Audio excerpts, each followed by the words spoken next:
ओम शांति। अव्यक्त मुरली, डेट है 15/12/2007। मुरली का टाइटल है समय के महत्व को जान, कर्मों की गुह्य गति का अटेंशन रखो, नष्टो मोहा, एवर रेडी बनो। आज सर्व खजानों के दाता, ज्ञान का खजाना, शक्तियों का खजाना, सर्व गुणों का खजाना, श्रेष्ठ संकल्पों का खजाना देने वाला बाप दादा अपने चारों ओर के खजाने के बालक सो मालिक अधिकारी बच्चों को देख रहे हैं। श्रेष्ठ संकल्पों का खजाना, हाई परसेप्शन दे रहे हैं हमें। अखंड खजानों के मालिक बाप सभी बच्चों को सर्व खजानों से संपन्न कर रहे हैं।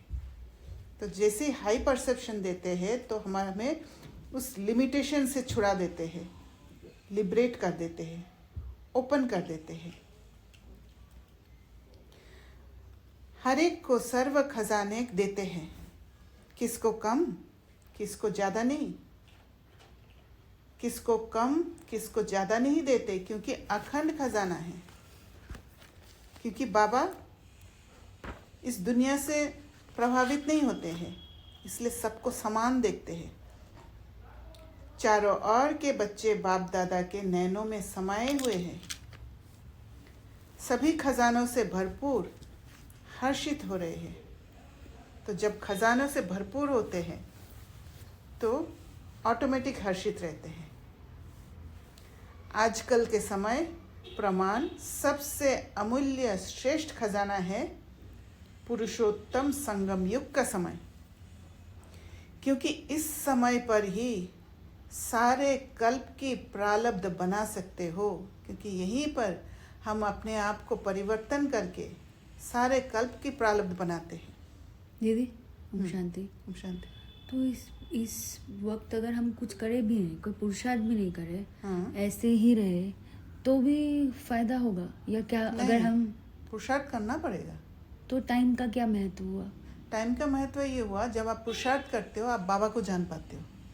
भगवान इसी संगम युग में ही मिलते हैं, है ना। आप जब पुरुषार्थ करते हो, आपके पुरुषार्थ के हिसाब से आपका सतयुग त्रेता में पद मिलता है, राइट। आपके पुरुषार्थ के हिसाब से भक्ति मार्ग में आपका भक्ति होता है। तो पूरा प्रारब्ध बना रहे हो ना। हाँ, तो मतलब अगर आपने उतना स्ट्रॉन्ग पुरुषार्थ, आपको ज्ञान मिल गया, आप आ गए, टाइम का क्या महत्व है? टाइम आपको बार बार ज्ञान की तरफ धकेलेगा। टाइम मतलब ये संगम युग का समय। अच्छा। समय वो नहीं है, घड़ी वाला टाइम नहीं है। आप पूरा कल्प को देखोगे, सतयुग, त्रेता, द्वापर, कलयुग और संगम युग। संगम युग बेस्ट समय है, राइट। जहाँ पर आप भगवान को अनुभव कर सकते हो, जहाँ पर आप स्वयं को जान सकते हो, जहाँ पर आप रिलेशंस अच्छे बना सकते हो, जहाँ पर आप उत्तम पुरुष बन सकते हो, राइट। तो बेस्ट टाइम है ना। जैसे कि लौकिक में हम कहीं पर एंजॉय करते हैं, कोई बर्थडे पार्टी में गए हैं और बहुत मज़ा आया, तो कितना आप उस समय को याद करते हो कि उस दिन ना बहुत मज़ा आया था, हम सब मिलके इतना एंजॉय किया था। करते हैं ना। It is like a birthday, but उसमें तुम्हें पुरुषार्थ करना पड़ेगा। ऐसा नहीं है कि तुम सोच लो कि संगम में है तो बहुत महान टाइम है, उसमें अपना ही काम है, बट वो टाइम तुम्हारा ले लेने का टाइम है। करेक्ट।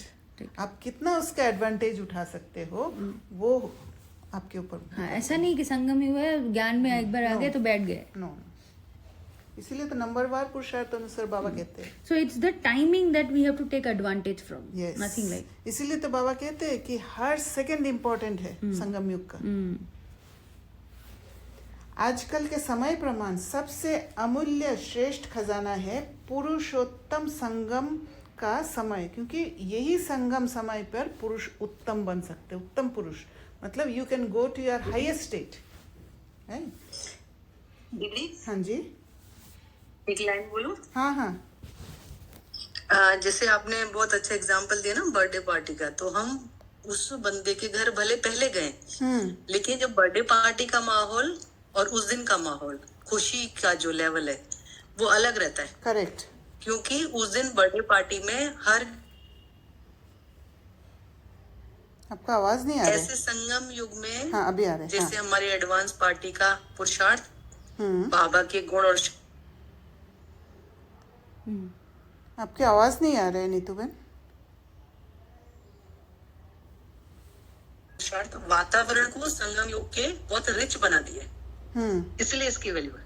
करेक्ट, ऐसे ना दीदी? हाँ। तो बाबा ने कहा पुरुषोत्तम संगम का समय, क्योंकि इस संगम पर ही सारे कल्प की प्रारब्ध बना सकते हो। इस छोटे से युग की प्राप्तियों और प्रारब्ध के प्रमाण 1 सेकंड की वैल्यू 1 वर्ष के समान है। देखो, 1 सेकंड की वैल्यू 1 वर्ष के समान है। कितना इम्पोर्टेंट है। स्पेशल टाइम, स्पेशल टाइम, हाँ। इतना ये अमूल्य समय है। इस समय के लिए ही गायन है। क्या गायन है? अब नहीं तो कब नहीं। क्योंकि इस समय ही परमात्म पार्ट नूंदा हुआ है। यहीं पर ही भगवान आते हैं, उनका पार्ट प्ले करते हैं, उनका भी ड्रामा में पार्ट हो जाता है।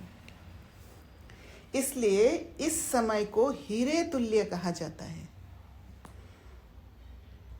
सतयुग को गोल्डन एज कहा जाता है, क्योंकि ये कंपेयर कर रहे हैं बाबा। ये समय हीरे तुल्य है, और हीरे is more important then golden, valuable then, more valuable, expensive. Yes. तो हीरे तुल्य जीवन के अनुभवी आत्माएं हो, बिकॉज इट्स रेयर। इस समय ही, जैसे दीदी ने कहा था एक बार कि वो जो हीरा है, हीरा वैल्यूएबल क्यों है?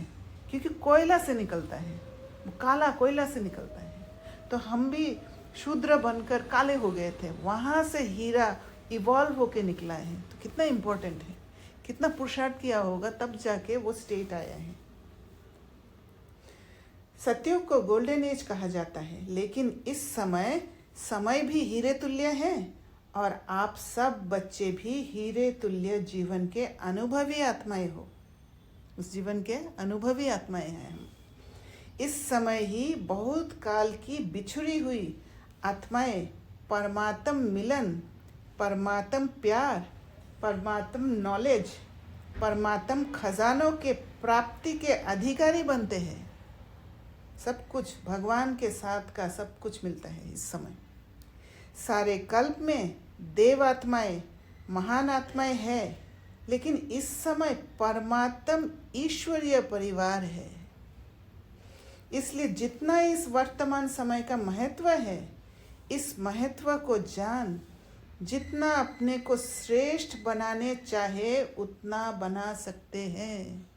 अपने को श्रेष्ठ बनाना है, दूसरों को कंट्रोल करने की नहीं कोशिश करना है। इसलिए बाबा फोकस दिला रहे खुद के ऊपर। आप सब भी इस महान योग के परमात्म भाग्य को प्राप्त करने वाले पद्मा पदम भाग्यवान हो ना।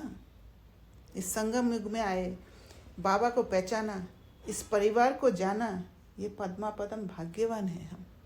ये जो एग्जाम्पल था ना बर्थडे का भी, ये बहुत अच्छा बैठ रहा है। जिस दिन बर्थडे होता है आप पहले से कॉन्शियस होते हो कि बर्थडे है, तो आप एक थोड़े से ऊंचे स्टेट में होते हो ऑलरेडी। तो बाबा वो स्टेट हमें अंदर बिल्ड करने के लिए बोले, इसीलिए मैंने ये क्वेश्चन किया कि कैसा फील करें।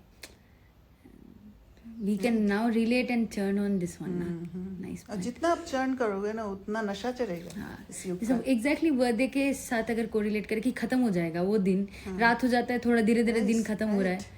आप सोचिए कि पूरा 5000 ईयर्स का, अगर 100 ईयर्स संगम युग का समझे, आपको कितना इंतजार करना पड़ेगा फिर से वो 100। श्योर। बिकॉज हम लोगों को कॉन्शियसनेस नहीं रहता है कि संगम युग एक आएगा, भगवान के साथ हमारा पार्ट होगा, इसलिए हमें पता नहीं पड़ता है। नहीं तो इंतजार बहुत नहीं, करना आज पड़ता क्लियर है, हुआ right? मेरा ये पॉइंट काफी अच्छा। Thank you. ऐसे अपने श्रेष्ठ भाग्य के रूहानी नशे और भाग्य को जानते अनुभव कर रहे हो ना। खुशी होती है ना? दिल में क्या गीत गाते हो? वाह मेरा भाग्य वाह। क्योंकि इस समय के श्रेष्ठ भाग्य के आगे और कोई भी युग में ऐसा श्रेष्ठ भाग्य प्राप्त हो नहीं सकता।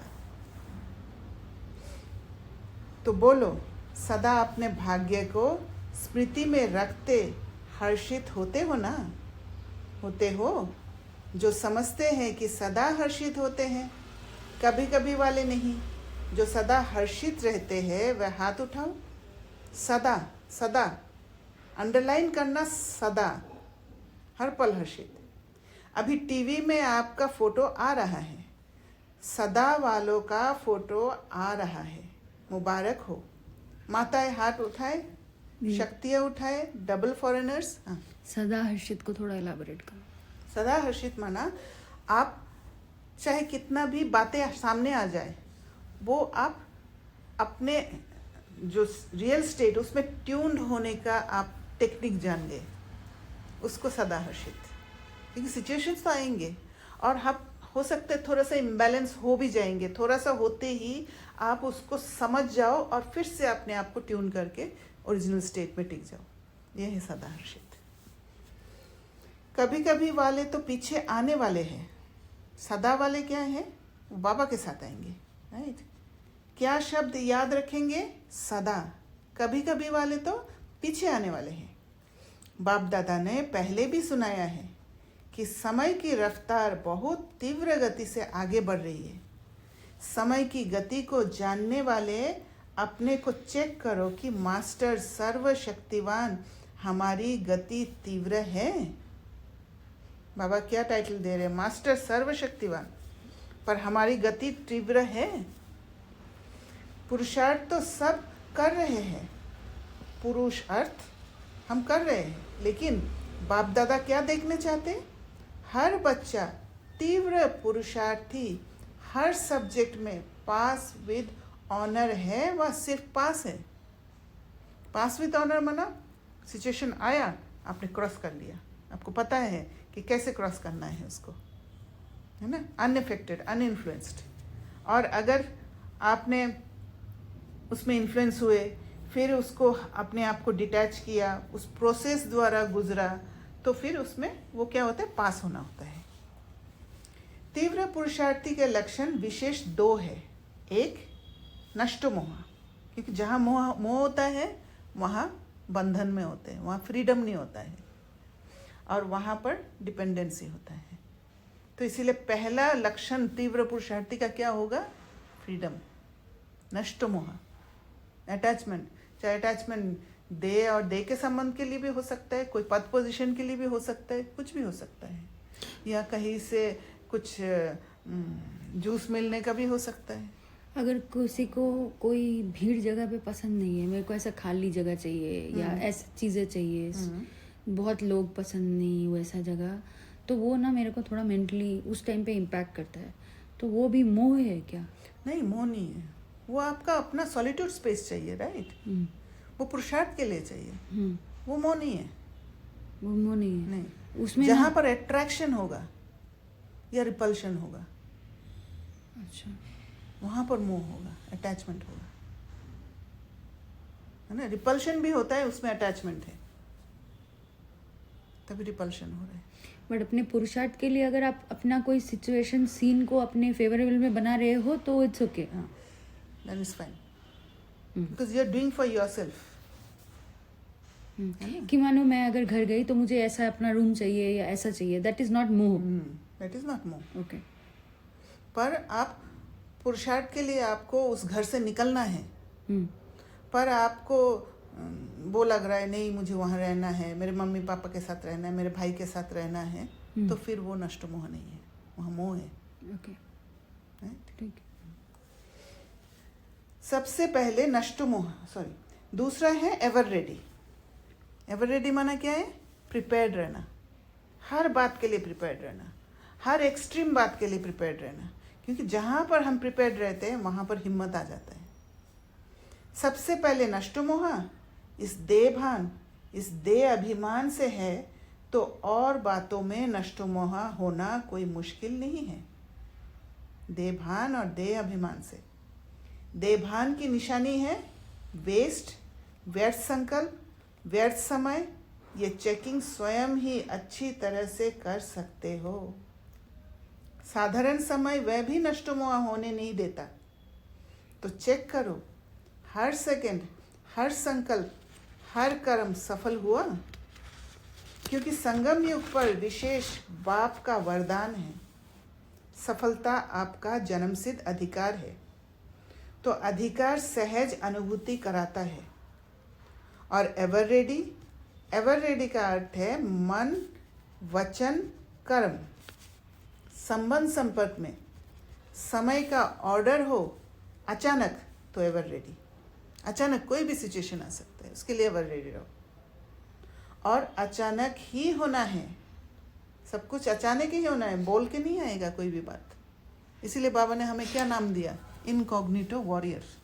अच्छा, तो एवर रेडी रहो। आप जिस फील्ड में जा रहे हो, जिस तरीके से कुछ भी हो रहा है अभी बाहर, आप मानो कि आपको बोल दिया कल ऑफिस मत आओ, ऐसा बोल दिया, तो वो फील्ड के लिए आप एवर रेडी हो सकते हो। या आपने सोच लिया कि किसी ने शरीर छोड़ दिया आपने, उसके लिए फिर आप प्रिपेयर कर सकते हो, या खुद का कुछ कर, तो और क्या एवर रेडी हो सकते हैं? एवर रेडी माना कोई भी सिचुएशन आए मेरे सामने, तो हम जब, क्योंकि मैं वॉरियर हूँ ना, कुछ कहीं पर से भी कोई भी दिशा से अटैक हो सकता है, उसके लिए एवर रेडी रहना है। तो उसके लिए ड्रिल करना है अमृत वेला कि कभी भी कि ड्रिल क्या है कि आपको प्रिपेयर्ड रहना है। हाउ डू यू प्रिपेयर माना यही है कि मैं कुछ भी आए मैं उसके लिए तैयार हूँ। बोलना और करने में डिफरेंस आएगा ना। हाँ। वो कैसे करूँ प्रिपेयर? ये अंदर आपको प्रिपेयर करना पड़ेगा कि मुझे हिम्मत रखना पड़ेगा, हार मानने से नहीं होगा, राइट।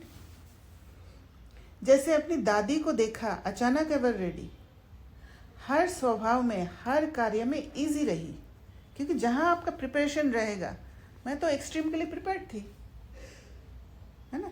जब आपको लगेगा कि एक्सट्रीम के लिए मैं प्रिपेयर्ड हूँ, सपोज मैं प्रिपेयर्ड हूँ कि मुझे अगर कैंसर हो जाए, मैं प्रिपेयर्ड हूँ, नो प्रॉब्लम। और जैसे ही कैंसर होगा, हाँ मैं पहले से प्रिपेयर्ड थी, तो उसमें मेरा वो नहीं जाएगा कि अरे मैं क्या करूँ, मेरे शरीर का ऐसा हो गया, अब क्या करूँ, ये सब नहीं आएगा। तो इजी रहेंगे।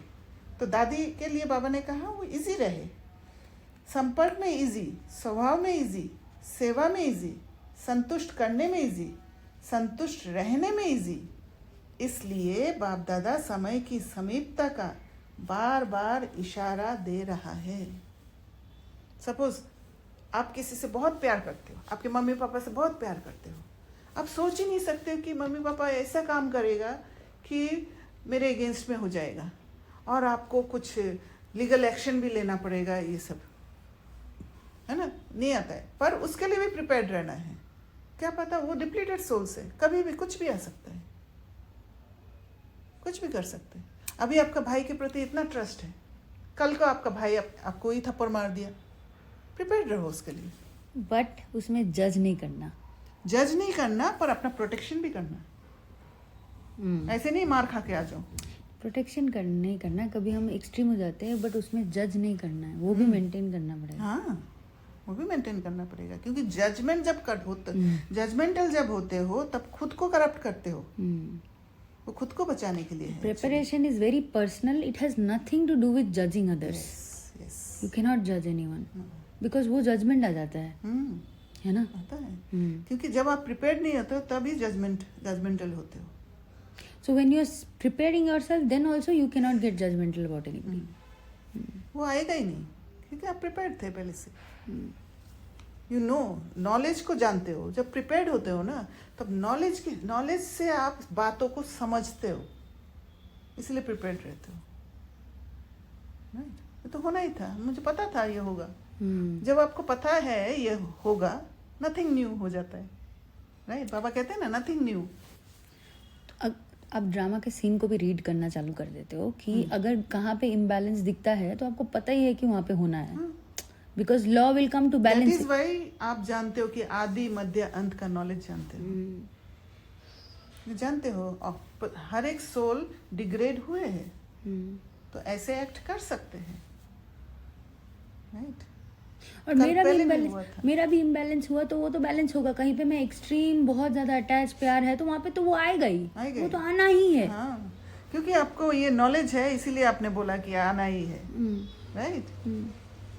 कि अब मेरा अटैचमेंट है तो वहाँ पर आना ही, वो तो 100% आएगा। हाँ, क्योंकि नॉलेजफुल हो गया अभी आप, इसलिए बोल रहे हो। इसलिए आप एक्सेप्टेंस आ गया आपको उसमें, राइट। पर आपको अगर नॉलेज नहीं होता तो आप आश्चर्य हो जाते हैं, अरे मुझे थप्पड़ मारा, तो वहां पर आप करप्टेड हो जाओगे। ऐसे प्रिपेयर है कि पता ये आएगा, तो अपने आप तो प्रिपेयर ही हो कि आएगा। Very beautiful. वहां आप सावधान भी रहोगे, राइट। तो स्व पुरुषार्थ का समय बहुत थोड़ा है, इसलिए अपने जमा के खाते को चेक करो। 3 विधियां खजानों को जमा करने की पहले भी बताई है, फिर से सुना रहे हैं। उन तीनों विधियों को स्वयं चेक करो। एक है स्वयं के पुरुषार्थ से प्रारब्ध का खजाना जमा करना, प्राप्तियों का खजाना जमा करना। दूसरा है संतुष्ट रहना, इसमें भी सदा शब्द ऐड करो। संतुष्ट रहना, सदा शब्द याद करो, क्यों संतुष्ट रहने का भी एक पुरुषार्थ है। वही कार्य करना है जहां पर मैं संतुष्ट हूं। इसलिए सबसे पहले अंतर्मुखी होके मैं क्या चाहती हूँ उस पर फोकस करना है, प्रायोरिटी खुद को देना है पहले। जहां पर मैं संतुष्ट हूँ वहां पर ही मैं करूँगी। अगर अंदर संतुष्टि नहीं है और बाहर आपने कर दिया तो फिर वो पुण्य कर्म नहीं होगा, क्योंकि अंदर आप सेटिस्फाइड नहीं हो, आपके अंदर फुलफिलमेंट नहीं है। आपके अंदर अगर खालीपन है तो आप बाहर से लेने की कोशिश करोगे, राइट।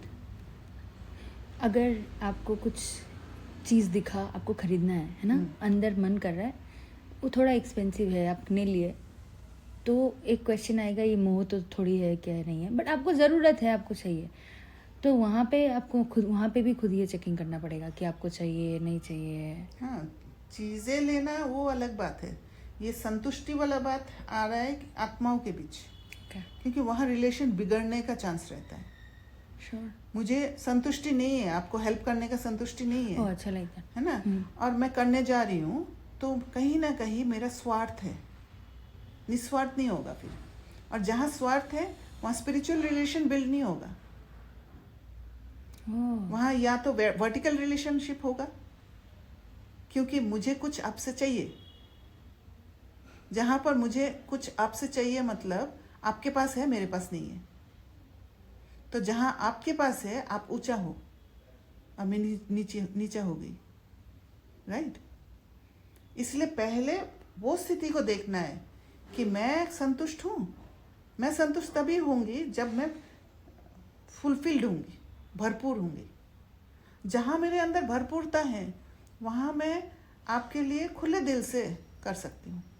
तो मैं आपको मना कर सकती हूँ किसी चीज़ के लिए? हाँ, आप तैयार नहीं हो तो मना कर दो, जब तैयार हो तब करना। और वहाँ रिलेशन नहीं बिगड़ेगा, वहाँ हॉरिजॉन्टल रिलेशन ही मेंटेन होगा, राइट, ना करने से। और आप मेरे दबाव में आके आपने हाँ कह दिया तो फिर ऊंच नीच हो जाएगा। और वो ऊंच नीच ही रिलेशन खराब करता है। एक राजा एक स्लेव, दासीपन का संस्कार आ जाता है। बहुत सूक्ष्म बात तो है। ऐसे करके ही हम सारे रिलेशनशिप खराब करते हैं। यही है करप्शन, कार्मिक अकाउंट बनाते हैं। और वो भी पब्लिक ओपिनियन से करते हैं कि ये है ऐसा करना होता है।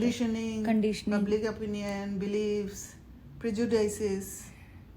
हम सोचते हैं कि वो तो बड़े हैं, ये बड़े हैं जो हम बना लेते हैं ना, वो बड़े हैं। हम बचपन से वही सीखा है ना। तो बाबा ने कहा, एक है स्वयं के पुरुषार्थ से प्रारब्ध का खजाना जमा करना, प्राप्तियों का खजाना जमा करना। दूसरा है संतुष्ट रहना, इसमें भी सदा शब्द ऐड करो और सर्व को संतुष्ट करना। खुद संतुष्ट रहोगे तभी दूसरे को संतुष्ट कर पाओगे, नहीं तो वो बाहर से करोगे, वो संतुष्ट अंदर से संतुष्ट नहीं होते, तब जमा होगा। हाँ, इससे पुण्य का खाता जमा होता है। भले ना, हाँ, ना कहो कोई बात नहीं। हाँ, बट उसमें सेकंड थॉट ट्रांसपेरेंसी है। पहले हम क्या करते थे, एक्स्ट्रा जाके कर देते थे और सोचते थे हम बहुत अच्छे इंसान हैं। तब आपके अंदर आएगा, तब आपके अंदर आएगा मैंने इतना किया उसके लिए, उसने आज मुझे धोखा दे दिया। Correct, that's number 1। नंबर 2, खुद बर्न आउट हो जाओगे, फिर ऑब्वियसली पुरुषार्थ नहीं कर पाओगे, ज्ञान योग नहीं लगेगा, then also it's a loop. Yes, अपने आप को चोट पहुंचाना, वुंडेड कर देना। और ये पुण्य का खाता अनेक जन्मों की प्रारब्ध का आधार रहता है। तीसरा है सदा सेवा में अथक निस्वार्थ और बड़ी दिल से सेवा करना। तो ये स्थिति लाना पड़ेगा पहले। ये वाला थोड़ा एक्सप्लेन करो। है ना, सेवा में अथक, वहाँ थकान कब नहीं होगा? जब आप एनर्जेटिक होगे, है ना, जब आप खुद का चेकिंग करके फिर सेवा में उतरोगे। हम क्या कर लेते हैं, सेवा मिला फट से सेवा, हाँ सेवा, बाबा का सेवा, बाबा का। बट आप तैयार हो सेवा के लिए? दादी लोग 14 साल तैयारी किया, अपने आप को तैयार किया, तब जाके सेवा में उतरे। और जब तैयार होके आप सेवा में नहीं उतरते हो, तब आप इन्फ्लुएंस में आ जाते हो। लगता है कि मैं सेवा में उतरी, नहीं, आप इन्फ्लुएंस हो जाते हो। लुकिंग गुड भी होता है। हाँ, लुकिंग गुड होता है और इन्फ्लुएंस हो जाते हो, एनर्जी ड्रेन करके आते हो, तो वो सेवा नहीं है। वहाँ निस्वार्थ सेवा नहीं होगा। आपका स्वार्थ है कि उसने मेरे लिए किया है इसलिए मैं कर रही हूँ, या मैं करूँगी तो मेरा जब काम पड़ेगा तब वो आएगा। वो निस्वार्थ नहीं होता है। या मेरा खाता जमा हो रहा है, कुछ भी खाता जमा नहीं हो रहा है ना यहाँ। अच्छा, खाता जमा तो स्पिरिचुअलिटी में ही होगा, जब आप सेवा के लिए तैयार हो, राइट। और बड़ी दिल से सेवा करना, बड़ी दिल से सेवा तभी कर पाओगे जब आप खुद भरपूर रहोगे। आपके पास अगर 100 रुपया है और आपको 200 रुपया देना है, तब बड़ी दिल से दे पाओगे? नहीं दे पाओगे। 50 रुपया आप दे पाओगे, राइट। तो दीदी बहुत ही इमोशनली बैलेंस रहना पड़ेगा। Yes, वो कुछ बह के ये कर दिया, भावना में बहने से नहीं होगा। तो कोई भी शब्द मुंह से या अपने से कोई ऐसा ना निकले जो भावना में बह गए। कि और ये नहीं कि ज्यादा सेवा मतलब मेरा ज्यादा नाम हो रहा है, नहीं हो रहा है। अपना कैपेसिटी को देखना है। इससे जिसकी सेवा करते हैं उनसे स्वतः ही दुआएं मिलती हैं। जब आप निस्वार्थ सेवा करते हो, जब आपको कुछ नहीं चाहिए उससे, तब आपको ऑटोमेटिक मिल जाता है, दुआ मिल जाता है। ये 3 विधियां है, स्वयं का पुरुषार्थ, पुण्य और दुआ। ये 3 कनेक्टेड है, अलाइंड है। ये तीनों खाते जमा हैं, तो चेक करो कि अचानक अगर कोई भी पेपर आ जाए तो पास विद ऑनर हो सकेंगे। क्योंकि आजकल के समय अनुसार प्रकृति के हलचल की छोटी छोटी बातें कभी भी आ सकती है। इसलिए कर्मों के गति का नॉलेज विशेष अटेंशन में रहे। कर्मों की गति बढ़ी हुई है, कार्मिक अकाउंट सेटल करना है, बनाना नहीं है अभी। जैसे ड्रामा का अटेंशन रहता है, आत्मिक स्वरूप का अटेंशन रहता है, धारणाओं का अटेंशन रहता है, ऐसे ही कर्मों की गुह्य गति का भी अटेंशन आवश्यक है। तो कितना सूक्ष्म बातें हैं और हम बहुत बह जाते हैं। जैसे आप मानसी बहन का वो जो दादा के साथ कार्मिक अकाउंट था, वो कार्मिक अकाउंट में कितना स्टेबल रह के, मतलब दूर रह के उसको सेटलमेंट किया है, जबकि सब अगेंस्ट में थे। अगेंस्ट में होते हुए भी वो इंटरनल सेटलमेंट किया है।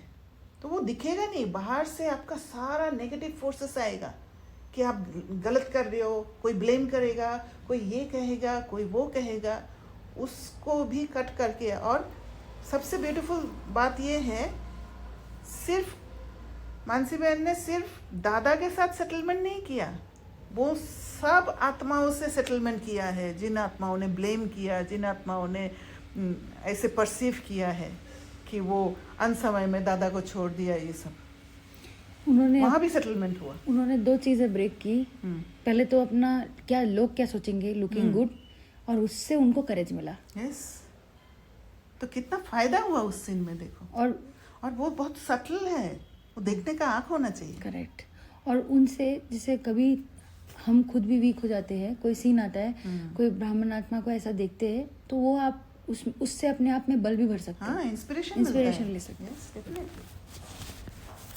तो साधारण कर्म, साधारण समय, साधारण संकल्प, इससे प्रारब्ध में फर्क पड़ जाता है। साधारण कर्म कब होता है? जब मानसी बहन प्रभावित हो के नहीं नहीं मैं दादा के साथ रहूंगी करके चली जाती हो, तो वो साधारण कर्म हो जाता है। अभी क्या किया, एक्स्ट्रा ऑर्डिनरी कर्म करके दिखाया, जबकि किसी को दिखाया नहीं, किसी को पता ही नहीं चला, पर इंटरनल दुआ का एक्सचेंज हुआ। सही टाइम पे किया। हाँ, तो इस समय आप सभी जो पुरुषार्थी हैं वह श्रेष्ठ विशेष आत्माएं हैं, साधारण आत्माएं नहीं हो। विश्व कल्याण के निमित्त, विश्व परिवर्तन के निमित्त बनी हुई आत्माएं हो। ये रियलाइज करना चाहिए कि हमारे द्वारा ही विश्व का कल्याण हो रहा है और हम ही विश्व का परिवर्तन कर रहे हैं। कितना बड़ा कार्य है, रिस्पॉन्सिबिलिटी ये है। सिर्फ मैं दुनिया के एक कोने में बैठ के ये कर रही हूँ, ये मेरा रिस्पॉन्सिबिलिटी हो रहा है। डेफिनेटली आप अपने लिए पुरुषार्थ कर रहे हो, वो रिस्पॉन्सिबिलिटी हो रहा है। आप ऐड कर रहे हो उस वाइब्रेशन कॉन्शियसनेस में।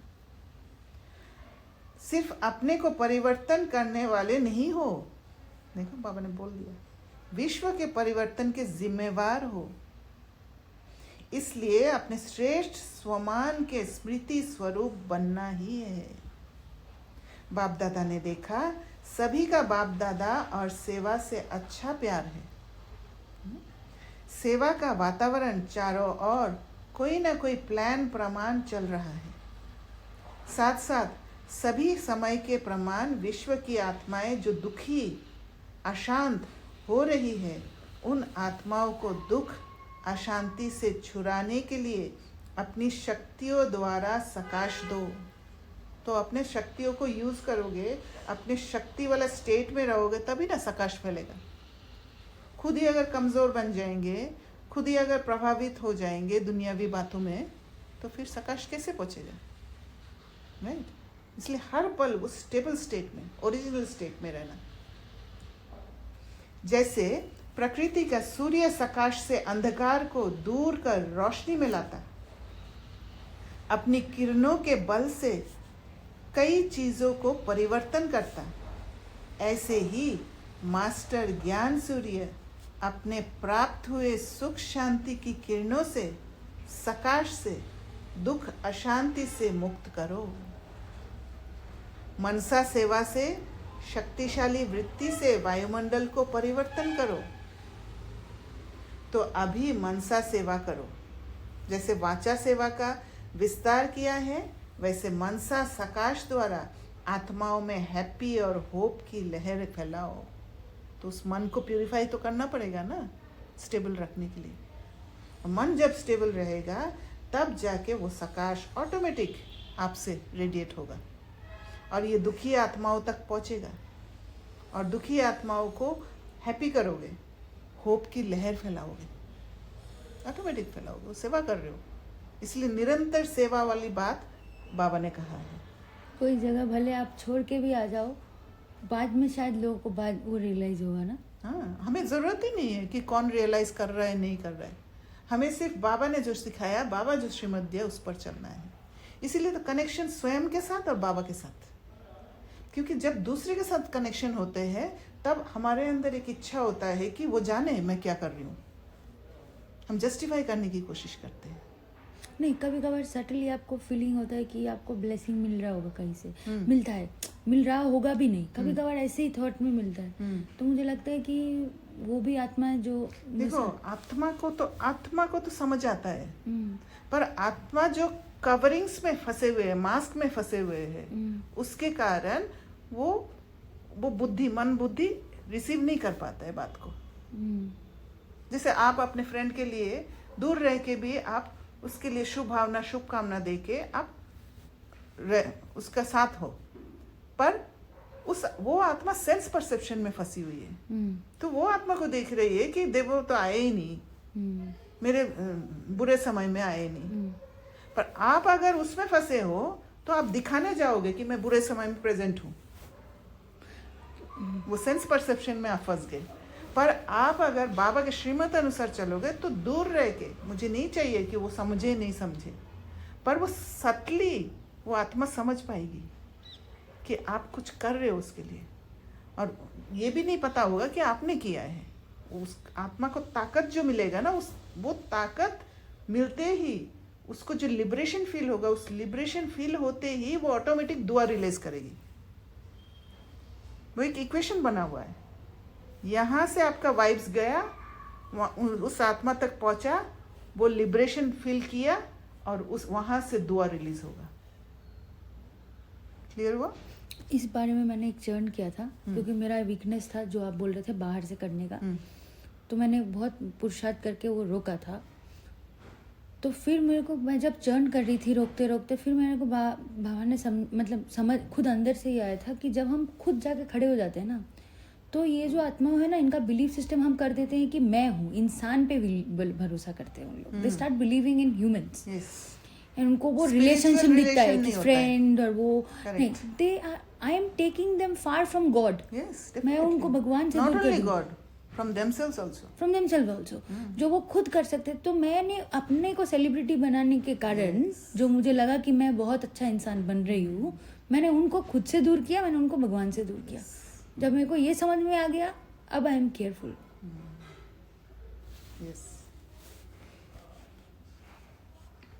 तो इस वर्ष जो हैप्पी और होप की टॉपिक रखी है, उसी प्रमाण हिम्मत दिलाओ, उमंग उत्साह दिलाओ, बाप का वर्षा, दुख अशांति से मुक्ति दिलाओ। अभी आवश्यकता सकाश देने की ज़्यादा है। इस सेवा में मन को बिजी रखो तो मायाजीत विजयी आत्मा स्वतः ही बन जाएंगे। माया कब आती है? जब आप फ्री रहते हो, मन फ्री रहता है, राइट? तो मन को बिजी रखो, है ना? अपने स्टेबिलिटी को नहीं खो, वहाँ पर बिजी रहो कि कहीं मेरा स्टेबिलिटी खो ना जाए, और स्टेबिलिटी खोते ही मैं आत्माओं को हेल्प नहीं कर पाऊंगी। ये बात समझ में आना चाहिए। बाकी छोटी छोटी बातें तो साइड सीन है। साइड सीन में कुछ अच्छा भी आता है, कुछ बुरी चीज़ें भी आती है। तो साइड सीन को क्रॉस कर मंजिल पर पहुंचना होता है ना? साइड सीन में अगर अटक गए तो फिर आपको वहाँ घूम फिर के थोड़ा समय वेस्ट करके फिर से आपको उसी मेन रोड पे ही आना पड़ेगा, राइट?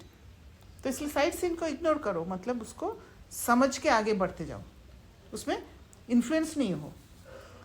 साइड सीन देखने के लिए साक्षी दृष्टा की सीट पर सेट रहो, बस। क्योंकि साक्षी दृष्टा जब रहोगे तो उसका सटल मीनिंग को समझ पाओगे, सेंस परसेप्शन में नहीं फंसोगे, कर्मेंद्रिया जो धोखा दे रहे हैं उसमें नहीं धोखा खाओगे। तो साइड सीन मनोरंजन हो जाएगी जब आप कोई भी बात का सटल मीनिंग को समझ पाओगे। जब समझ पाओगे दूर से कि हाँ मैं उस आत्मा के साथ हूँ, भले उसको दिख नहीं रहा है, तो कितना अच्छा फील होगा आपको, तो वो मनोरंजन महसूस होगा। तो एवर रेडी हो ना, कल भी कुछ हो जाए एवर रेडी है। पहली लाइन एवर रेडी है, कल भी हो जाए तो टीचर्स तैयार है तो अच्छा, ये वर्ग वाले तैयार है, जितने भी वर्ग आए हो एवर रेडी। सोचना, देखना, दादियाँ देख रही हो, सब हाथ हिला रहे हैं, अच्छा है, मुबारक हो। अगर नहीं भी है ना तो आज की रात तक हो जाना, क्योंकि समय आपका इंतज़ार कर रहा है। बाप दादा मुक्ति का गेट खोलने का इंतज़ार कर रहा है। एडवांस पार्टी आपका आह्वान कर रही है। क्या नहीं कर सकते हो, मास्टर सर्वशक्तिवान तो हो ही। दृढ़ संकल्प करो, ये करना है, ये नहीं करना है, बस। नहीं करना है तो दृढ़ संकल्प से नहीं को, देखो नहीं ना कहने के लिए भी बोला है, नहीं करके दिखाओ। ऐसे नहीं है कि अरे कर लेते हैं, एक बार नहीं एक बार हाँ, एक बार नहीं एक बार हाँ, कन्फ्यूजन में। नहीं है मना नहीं, स्ट्रांगली हाँ मना हाँ, मास्टर तो हो ही ना। अच्छा, तो दृढ़ संकल्प में क्या होता है? देखिए जैसे एटम्स में जैसे न्यूट्रॉन्स और प्रोटॉन्स, उनमें एक रिपल्शन का भी फोर्स होता है, पर फिर भी एटम्स क्या है, एक ऐसा एक फोर्स है, स्ट्रांग फोर्स है, जिससे वो दोनों क्लोज रहता है, न्यूट्रॉन्स और प्रोटॉन्स क्लोज रहता है। तो ये स्ट्रांग डिटर्मिनेशन जो दृढ़ संकल्प है, वो एक बहुत स्ट्रांग फोर्स है, जिसको आप जो न्यूट्रल स्टेट में रहने के लिए जो रास्ता में चलना होता है, उस रास्ते पर चलने के लिए वो फोर्स आपको मदद करेगा धक्का मारने के लिए, ताकि आप पीछे ना हट जाओ, आप पुराना पैटर्न में फॉल ना कर जाओ। वो फोर्स क्रिएट करता है और आपको इंटीग्रेटेड स्टेट में रखता है, आपको रियल स्टेट में टिका के रखता है। ये दृढ़ संकल्प, वेस्ट हटाना पड़ता है दीदी। हाँ हाँ, तो वो हट जाएगा अगर दृढ़ संकल्प का फोर्स होगा। तो ये एक बहुत स्ट्रांग फोर्स है। नहीं तो दृढ़ संकल्प डेवलप करने से के लिए तो आपको वेस्ट हटाना पहले पड़ेगा ना। नहीं पड़ेगा। दृढ़ संकल्प आपको वेस्ट हटाने में मदद करेगा। और दृढ़ संकल्प कैसे आएगा? दृढ़ संकल्प आपको एक फोर्स क्रिएट करना पड़ेगा कि मैंने अगर हाँ किया तो हाँ ही, और ना किया तो ना ही। दीदी और वो सेल्फ के लिए होगा। संघ का बहुत इम्पैक्ट होता है इसमें। Yes, definitely. आपको जिस संघ में आपको फायदा मिलेगा आपको वहाँ डालना पड़ेगा अपने आप। यस, ये भी एक दृढ़ संकल्प है, राइट? क्योंकि आपको अभी समझ आया कि संघ का रंग से नुकसान होता है, अच्छा भी होता है। अच्छा संघ अच्छा होता है, बुरा संघ बुरा होता है। तो अभी आपको दृढ़ संकल्प करना पड़ेगा, अब मुझे बुरा संघ में नहीं जाना है। और दृढ़ संकल्प तभी आएगा जब आप ज्ञान से बात को समझोगे। इसका मतलब ये नहीं है कि आप बुरे संघ को छोड़ रहे हो। संघ इसलिए छोड़ रहे हो खुद के फायदा के लिए, और जब मैं तैयार हो जाऊंगी तब उस बुरे संघ को भी मैं मदद दे पाऊंगी उसको उस बुराई से छुड़ाने के लिए। ये समझ अच्छी तरह जब आएगा तब आप दृढ़ संकल्प कर पाओगे। और दुख जब होता है तो उस टाइम पे अपने आप को डिस्ट्रैक्ट करना, मतलब खाना बना लिया या कुछ देख लिया या कुछ बात करके इन्वॉल्व कर लिया, वैसे करने से नहीं होगा। वो सप्रेशन है, वो नहीं होगा। वो अपने साथ बैठना पड़ेगा। क्योंकि जितना दुख का लहर कहाँ से आ रहा है, क्यों आ रहा है, कहाँ मेरा समझ में गलत हो गया, कहाँ अनहील्ड पार्ट है, वो ढूंढना पड़ेगा आपको। तो ये दृढ़ता में हेल्प करेगा। डेफिनेटली, ये सब हेल्प करेगा। ये प्रोसेस है, राइट? तो जहाँ जितना आप प्रोसेस द्वारा जाओगे वहाँ पर पास होगे, और फिर एक समय आएगा कि आप प्रोसेस द्वारा जाने की ज़रूरत नहीं है, क्योंकि इतना निश्चय हो जाता है, इतना दृढ़ता आ जाता है आपके अंदर कि आप पास विद ऑनर हो जाते हो। एक और पॉइंट है, बाबा बोलते हैं कि आप बहुत महान आत्मा हो, सकीले दे बच्चे हो, बहुत सारे बातें हम सुनते हैं, ठीक है, बट अगर ऑनेस्टली बोलो तो उस बात को हम अंदर नहीं लेते। जैसे आज मुझे ये संगम युग वाला क्लियर हो गया, मेरे लिए समझ में आ गया मुझे। बाबा का ये बात सकीले दे इतने आसानी से हम सुन लेते हर रोज, कोई कितना लेते हैं मुझे नहीं पता, कितने परसेंटेज हम लोग लिए। अब इसको खुद को समझाने के लिए मुझे डिसइल्यूजनमेंट करना पड़ेगा अपना, राइट? वो डिसइल्यूजनमेंट स्टेट में मैं अपने आप को कैसे पुश करूं? वो तभी पुश कर सकते हो जब ज्ञान योग में समय बिताओगे,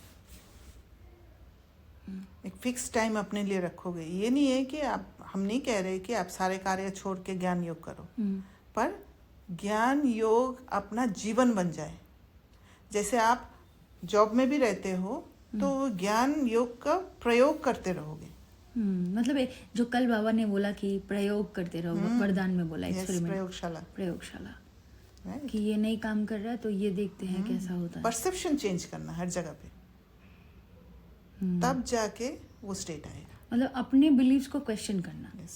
जैसे आप मुझे बोलते थे दोस्तों को बाहर से नहीं अंदर से, तब मैंने आपको बहुत क्वेश्चन किया था, मैंने आपकी बात को एकदम ड्रॉप कर दिया था। क्योंकि आप इतना इन्फ्लुएंस्ड हुए थे, बट देन तो समझ में नहीं आया था। Disillusionment, experiment, and that build दृढ़ता आल्सो, राइट? यस।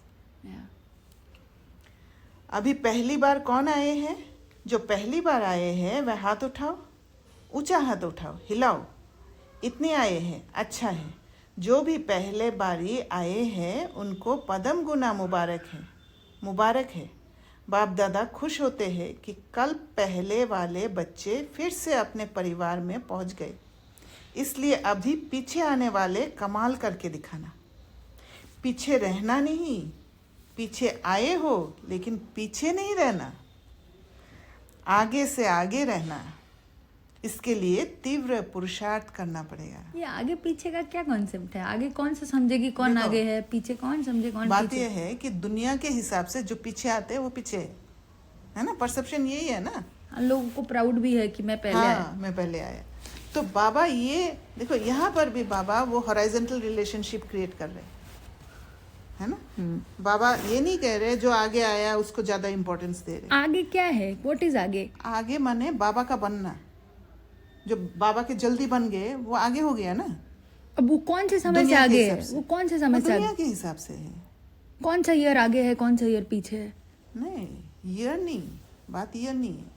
इस जन्म में अगर आपने नहीं, मैं देखा, क्वेश्चन कर रही हूँ। हाँ, इस जन्म में अगर आपने देखा किसी आत्मा को बहुत पहले ज्ञान में आए हैं, वो पहले कौन सा 50 ईयर? साल हो गया, ओके। है ना, 50 साल से ज्ञान में है, कोई कहते हैं ना, और हम अभी 10 साल से ही ज्ञान में हैं, तो क्या है, एक सेल्फ क्रिटिसिज्म का एक लो फील हो जाता है, एक लो और हाई फील होता है। हाँ, वो वर्टिकल रिलेशनशिप हो जाता है यहाँ पे। तो बाबा ने क्या सिस्टम रखा है, बाबा के हिसाब से कोई हाई कोई लो नहीं है। बाबा ने कहा कि वो पीछे आने वाला, अभी नए नए बच्चे, अब कितने नए नए बच्चे निकल रहे हैं, वो नए बच्चे अगर सोचेंगे अरे बाप रे ये लोग तो बहुत पुराना है, बहुत कुछ समझ गए, मैं कब पुरुषार्थ करूंगी, कब आगे बढ़ूंगी, ये फीलिंग आ सकता है ना आ आपको दिखते ही। आता है। जैसे मुझे मुरली कुछ समझ में नहीं आता था पहले, मेरे को आता था कि इनको तो हर चीज मुंह बोली याद है, हाँ। मुझे तो कुछ नहीं पता। हाँ, तो ये बात आता है अंदर में। तो बाबा ने ये भी ऑप्शन रखा, तीव्र पुरुषार्थी बनो कि आप उनके भी आगे जा सकते हो। तो अभी वो महत्व नहीं रहता है, वो इतना साल ज्ञान में है, वो इतना साल में है। समझ जितना खुला है, जितना आप तीव्र पुरुषार्थ करोगे, पढ़ाई में ध्यान दोगे, योग में ध्यान दोगे, आप नंबर 1 भी जा सकते हो। मुरली याद नहीं करना, मुरली समझना है। समझना है, यस, धारण करना है, जीवन में लाना है। तो जो भी पहली बारी आए हैं उनको पदम गुना मुबारक है, मुबारक है। बाप दादा खुश होते हैं कि कल पहले वाले बच्चे फिर से अपने परिवार में पहुंच गए, इसलिए अभी पीछे आने वाले कमाल करके दिखाना। पीछे रहना नहीं, पीछे आए हो लेकिन पीछे नहीं रहना, आगे से आगे रहना। इसके लिए तीव्र पुरुषार्थ करना पड़ेगा। हिम्मत है ना? बहुत हिम्मत है, अच्छा है। हिम्मते बच्चे, मददे बाप दादा और परिवार है, परिवार भी मदद करते हैं जब पुरुषार्थ करते हैं। अच्छा है क्योंकि बच्चे घर का श्रृंगार हो।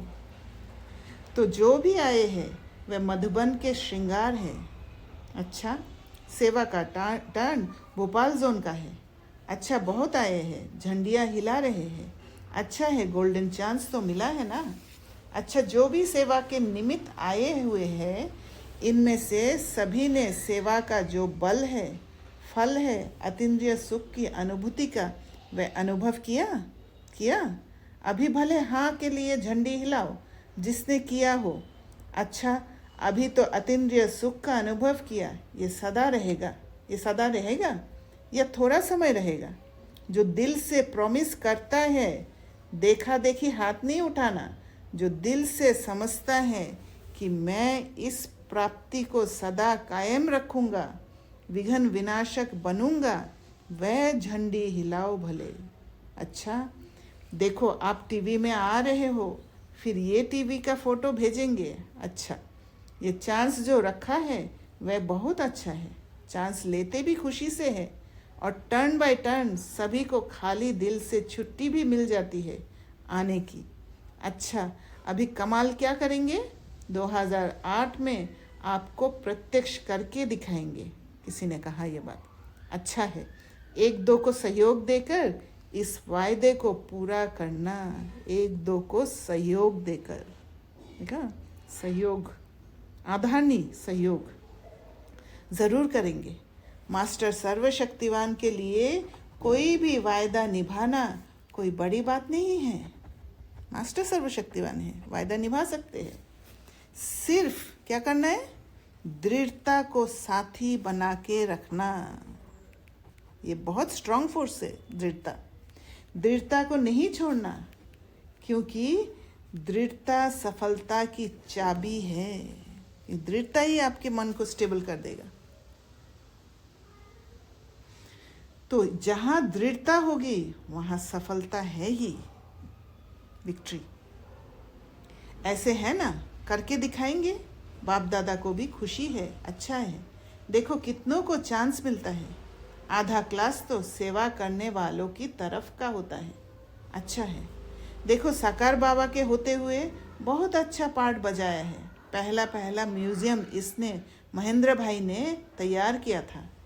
तो देखो साकार बाप की दुआएं सारे जोन को है। अभी कोई नवीनता करके दिखाएंगे।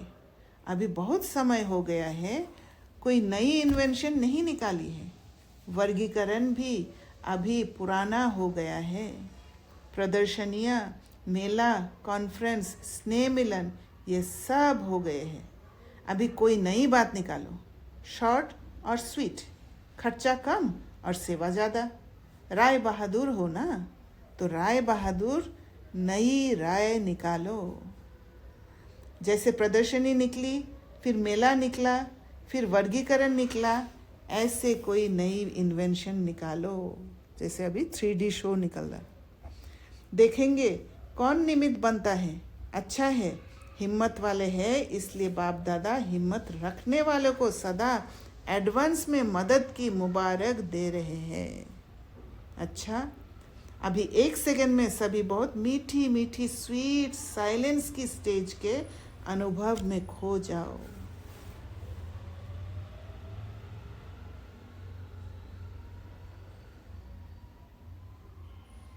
बाप दादा ने ड्रिल कराई। अच्छा, चारों ओर के सर्व तीव्र पुरुषार्थी, सदा दृढ़ संकल्प द्वारा सफलता को प्राप्त करने वाले, सदा विजय के तिलकधारी, बाप दादा के दिल तख्तधारी, डबल ताजधारी, विश्व कल्याणकारी, सदा लक्ष्य और लक्षण को समान करने वाले, परमात्म प्यार में पलने वाले, ऐसे सर्वश्रेष्ठ बच्चों को बाप दादा का याद प्यार, दिल की दुआएं और नमस्ते। ऐसे मीठे प्यारे बाप दादा को हम बच्चों का याद प्यार और नमस्ते। दादियों से बच्चे हाजिर हैं तो बाप तो हाजिर है ही। ना बाप बच्चों से दूर हो सकता, ना बच्चे बाप से दूर हो सकते। वायदा है, साथ चलेंगे। आधा कल ब्रह्मा बाप के साथ रहेंगे। दादी जानकी जी ने कहा, वह भी शिव बाबा भी तो समाया हुआ साथ में है। आपकी यह अनुभूति ठीक है, अभी तो गारंटी है, लेकिन जब राज्य करेंगे तो नहीं आएंगे। कोई देखने वाले भी चाहिए ना, ऊपर मन कैसे लगेगा। ड्रामा में पार्ट है, ब्रह्मा बाप तो साथ है ना। देखो ड्रामा क्या करता है। वरदान, रियलिटी द्वारा हर कर्म व बोल में रॉयल्टी दिखलाने वाले फर्स्ट डिवीजन के अधिकारी भव। रॉयल्टी कहाँ होता है? जहाँ राजा बन के करते हो, स्लेव बन के नहीं। तो रियलिटी में रॉयल्टी होता है, रियल स्टेट। रियलिटी अर्थात अपने असली स्वरूप की सदा स्मृति, जिससे स्थूल सूरत में भी रॉयल्टी नजर आएगी। वहाँ पर जैसे ही आपका रॉयल्टी आ जाएगा, आपका एनर्जी चेंज होगा, रॉयल्टी आ जाएगा, तो दुनिया आपको धोखा नहीं दे सकते हैं, कोई आपका फ़ायदा नहीं उठा सकते, कोई आपको डिप्राइव नहीं कर सकते। वो है रॉयल्टी। रियल्टी अर्थात एक बाप दूसरा ना कोई, संबंध एक बाबा के साथ होगा और आप रियल स्टेट में होंगे। इस स्मृति से हर कर्म व बोल में रॉयल्टी दिखाई देगी। कहाँ पर कैसे जवाब देना है, कहाँ पर लव दिखाना है, कहाँ पर लॉ दिखाना है, वो समझ में आ जाएगा। जो भी संपर्क में आएगा उन्हें हर कर्म में बाप समान चरित्र अनुभव होंगे। वो बाप को जानते ही नहीं है, कैसे अनुभव होंगे? जानते नहीं है, पर समझ में आएगा कि इसमें कुछ अलग है। ऐसे ही तो बाबा का परिचय देना है ना। कल बाबा ने क्या बोला कि अपने चेहरे और चलन द्वारा बाप को प्रत्यक्ष करो। तो ये बाहर लोग हैं, उनको समझ में आ जाता है? क्यों नहीं समझ में आता है?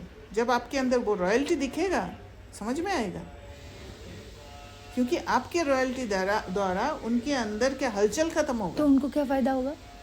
हलचल खत्म होगा उनके अंदर का, और जब समय आएगा वो अपने आप आपके आगे आएंगे। कि मुझे भी सीखना है, मुझे भी समझना है। क्या कर रहे हो आप? हाँ, अपने आप आएगा वो। तो उसके लिए आपको पेशेंस रखना पड़ेगा, अपना स्थिति को सही रखना पड़ेगा रियल स्टेट में। तो जो भी संपर्क में आएगा उन्हें हर कर्म में बाप समान चरित्र अनुभव होंगे, हर बोल में बाप के समान अथॉरिटी और प्राप्ति की अनुभूति होंगी। ये ब्राह्मण बच्चे समझेंगे। ये उनका संग रियल होने के कारण पारस का काम करेगा, है ना। एनवायरनमेंट ऐसे दोगे कि वो आत्मा अपलिफ्ट हो जाएगी। जैसे मेरे साथ हुआ था, मैंने किसी के घर में गई थी, तो वहां जब गई तो पास में ही ब्रह्मा कुमारी इसका सेंटर है। तो मैंने उनसे पूछा कि आप नहीं जाते हो? तो उनका शक्ल ऐसे चेंज हो गया कि जैसे अच्छा ही नहीं लगता है ब्रह्मा कुमारी। तो मैं नॉन जजमेंटल होके मैं भूल गई उस बात को, मैंने ध्यान ही नहीं दिया। और फिर थोड़ी देर में खुद ही प्रश्न किया है, मतलब दूसरी एक आत्मा ने प्रश्न किया है कि आप लोग क्या करते हो। और जैसे मुझे प्रश्न किया, जैसे प्रश्न कोई करते हैं ना, तो वो क्या है, रिसीविंग मोड में होते हैं, वो जानना चाहते हैं, उसके अंदर से जिज्ञासु होता है। वो किस स्टेट से प्रश्न कर रहे हैं, वो आपको वो कैसे भी कर सकते हैं स्टेट से, तो कैसे समझेगा अरे क्या है ब्रह्मा कुमारी, ऐसा भी स्टेट हो सकता है। वो तो बात से पता पड़ता है ना क्या है, अगर ब्रह्मा कुमारी बोल रहे हैं या जानने की कोशिश किया, उनका क्या स्टेट है उससे कोई फर्क नहीं पड़ता। नहीं पड़ता है। तो आपका जवाब उनके स्टेट को भी चेंज कर सकता है। That is what, right. तो मैंने उनके हिसाब से समझ दिया कि हमारा समझ, परसेप्शन एलिवेट होता है इन सब बातों से। Sure. तो 4-5 आत्माएं बैठ के उनको सुनने के बाद फिर जब ठीक है मैं जाती हूँ बोलकर बोला, तो पीछे से एक आत्मा ने मेरे से पूछा कि आपका सेंटर यूके में भी है। तो ये होता है, आपका रॉयल्टी का फीलिंग अनुभव होता है, उनको अनुभव हो जाता है। वो जो एनवायरनमेंट आप देते हो उनको वो कैच करते हैं, और वो कैच करके उनके अंदर से वो प्रश्न जागता है। तो आप क्या एनवायरनमेंट दे रहे हो उस पर डिपेंड, इसीलिए खुद स्वयं पर बहुत अटेंशन चाहिए। तो उनका संग रियल होने के कारण पारस का काम करेगा। ऐसी रियलिटी वाली रॉयल आत्माएं ही फर्स्ट डिवीजन के अधिकारी बनती हैं। स्लोगन, श्रेष्ठ कर्मों का खाता बढ़ाओ तो विकर्मों का खाता समाप्त हो जाएगा। इधर श्रेष्ठ कर्म करते जाओगे, थोड़ा थोड़ा धीरे धीरे डिपेंडेंसी से इंडिपेंडेंट होते जाओगे, उधर विकर्मों का खाता, क्योंकि जहाँ डिपेंडेंट हो वहाँ विकर्म होते जाएगा। तो विकर्म का खाता समाप्त होते जाएगा, इधर श्रेष्ठ कर्मों का खाता बढ़ते जाएगा। अव्यक्त इशारे, अशरीरी व विदेही स्थिति का अभ्यास बढ़ाओ। चारों ओर हलचल है, व्यक्तियों की, प्रकृति की हलचल बढ़नी ही है। ऐसे समय पर सेफ्टी का साधन है सेकंड में अपने को विधेयी, अशरीरी व आत्मा अभिमानी बना लेना, अपना रियल स्टेट में टिक जाना, अंदर जाने का अभ्यास होना। बीच में अटैचमेंट आएगा तो उनके फेसेस आ जाएंगे। हाँ, तो उससे छूट के जाना है अंदर। तो बीच बीच में ट्रायल करो, 1 सेकंड में मन बुद्धि को जहाँ चाहे वहाँ स्थित कर सकते हो। इसको ही साधना कहा जाता है। साधना करना पड़ेगा, राइट। सूचना, आज मास का 3रा रविवार है। सभी राजयोगी तपस्वी भाई बहनें सायं 6:30 से 7:30 बजे तक विशेष योग अभ्यास के समय अपनी शुभ भावनाओं की श्रेष्ठ वृत्ति द्वारा मनसा महादानी बन सबको निर्भयता का वरदान देने की सेवा करे। भय बहुत ज़्यादा है लोगों में, तो निर्भयता का अगर वरदान देना है तो खुद निर्भय होना पड़ेगा पहले, राइट। तो भय कब आता है? भय तभी आता है जहाँ पर आपका डिपेंडेंसी है, क्योंकि उसके बिगैर मेरा नहीं चलेगा। अगर उसके बिगैर नहीं चलेगा तो उसको खोना नहीं चाहते हम, राइट। ठीक है, अच्छा। ओम शांति। शकुंतला बहन, कुछ आपको शेयर करना है या कुछ कहना है?